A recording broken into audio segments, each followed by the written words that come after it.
Good morning, students. We are doing measure of dispersion chapter, and under this chapter we have 5 methods, 4 algebraic method and 1 graphic method. And these are range, QD, MD, SD and Lorentz curve. So first 4 are algebraic method and 5th is the graphic method. So first 3 topics we have done. Today we'll start standard deviation. So this year we don't have Lorentz curve in the syllabus. Now let's start with the standard deviation. So standard deviation, first of all, it is also known as SD, or the sign of SD is this. And this is better method than the mean deviation. Why? Because of 2 reasons. One, mean deviation we can calculate from mean, median and mode. But in all the cases we will get the different answer. So that's why mean deviation is not better method. But under standard deviation we can calculate it only from mean. We cannot calculate from median or mode, because out of measure of standard tendency, mean is the best standard tendency. So that's why standard deviation is based on mean only. Clear? So in all the cases you will get the same answer. Second positive point of standard deviation is, under this method we will not ignore plus minus sign, because plus 5 or minus 5 both have different meanings. So as per the statistician, we should not ignore plus minus sign, which we were doing in mean deviation. So that's why it is better than the mean deviation. So standard deviation is considered best method out of measure of dispersion. Clear? So under standard deviation we have 3 methods: direct method, shortcut method and skip deviation method. The other name of standard deviation is root mean square deviation. Let's see how will you calculate standard deviation under individual series with direct method. So I have taken one question, that is X series, individual series 5, 10, 12, 18, 25. So we have formula under direct method to calculate standard deviation, that is under root sigma x square upon n. So under standard deviation, first of all we need to find out mean. Why? Because deviation we can calculate only with the help of mean. So first step is to calculate mean, and mean we know the formula sigma x upon n. Sigma x, total of this series, that is 70 upon n. 1, 2, 3, 4, 5. 5 is number of items. So 70 divided by 5 is equal to 14. So mean we have calculated, that is 14. So after calculating mean, second step is to calculate deviation. So to calculate deviation, as we have already discussed, that standard deviation can be calculated only from mean. So when you will take the difference between x and mean, we have deviation, and the sign of deviation is small x. Okay, so here deviation means small x. You will write small x for the deviation. So this is the only reason that why I am saying again and again, don't write this series as small x. It is a capital X. Small x in stats is deviation, which is taken from actual mean. So you will write here small x, and you will write the formula also x minus mean. And we are not going to ignore plus minus sign. So let's see how do you calculate deviation. X series means first of all you will write this value, and then you will deduct the mean value. So first 5 minus 14 is equal to minus 9. 10 minus 14 is equal to minus 4. 12 minus 14 is equal to minus 2.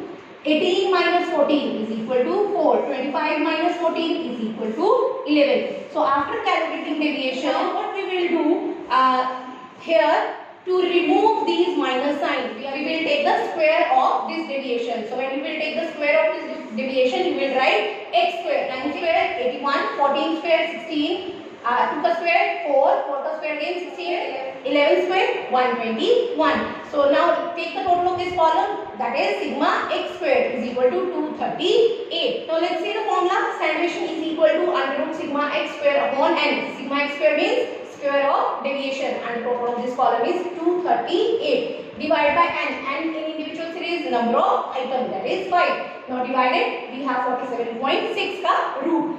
And now the question is, how will you calculate root? One, the basic method which you know how to calculate root. Second, what I do, I always take the estimate of the square. Let's see how. We know 5 per square, 6 per square, 7 per square and so on. So just you need to find out that it is near about which value. For example, 6 per square, 36, 7 per square, 49.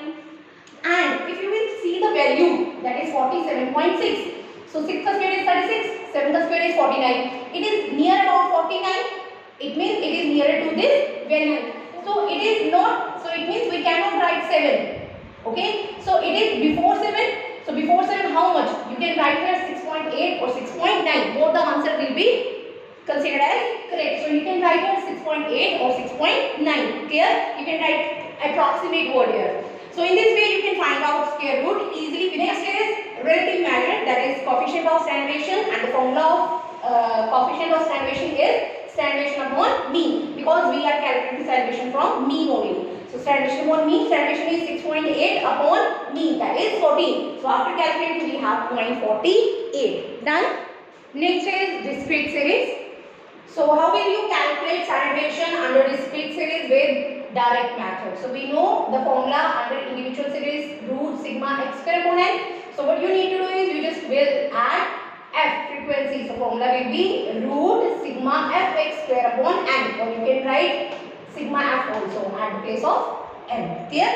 Now let's take one example for more clarity. So I have taken x in frequency. Under discrete series we have x variable with the frequency 5, 10, 15, 20, 25. Frequency we have 2, 3, 10, 3, 2. Now first we will calculate mean. So let's see how will you calculate mean under discrete series. If we have x and f, so we will take fx.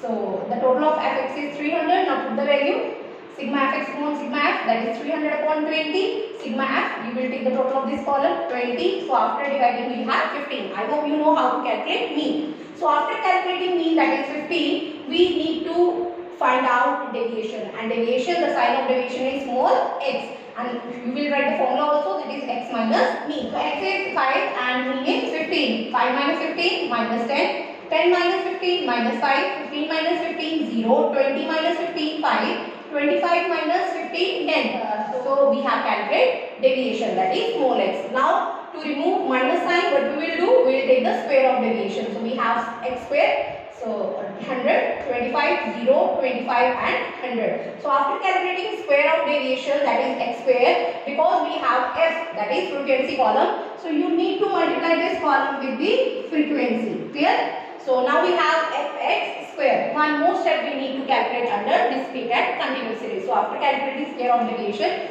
you will multiply it with the frequency. So let's see, 2 into 100, 200, 3 into 25, 75. 10 into 0, 0, 3 into 25, 75, 2 into 100, 200. Okay? After calculating sigma fx square, take the total of this column, we have 550. Okay? Now let's see, standard deviation formula is sigma fx square upon n and root. So is equal to root 550, that is sigma fx square upon n, and means sigma f, total frequency, that is 20. So after calculating we have root 27.5. Now again you will use the same method. We know that it is near about 5 ka square, that is 25, and 6 ka square, 36. So it lies between these two, and it is near 5 ka square means 25, okay, near about it. So that's why we will take 5.2. Okay. So again you can write 5.2, 5.3, approximately you just need to write, and you will get the full mark. So now after calculating standard deviation, you will calculate relative measure, that is CSD, coefficient of standard deviation, and the formula is standard deviation upon mean, because we are calculating standard deviation from mean, and standard deviation is 5.2 and mean is 15. Put the values, find the answer, that is 0.34. Clear? Next is continuous series. So continuous series is a series in which we have classes and frequency, and formula of standard deviation remains same as we have done in the discrete series. So it is root sigma fx square upon n. Now class and frequency is given, and we know we have to calculate mid value. Under continuous series we will use all the same steps as we have done in the discrete series. Only one difference is there. In discrete series we have x and frequency, and in the continuous series we have classes and frequency. So what we will do, we will take the mid value of the classes. So when you will calculate mid value, you will take it as x. Now again we have x and f, rest you will do the same. First you will calculate mean with the help of fx upon sigma f, and then you will calculate deviation, that is x, small x, x minus mean, and then you will take the square of x, and then you will multiply it with the frequency. All the steps remain same. You just need to find out mid value and write it as x. Clear? Thank you.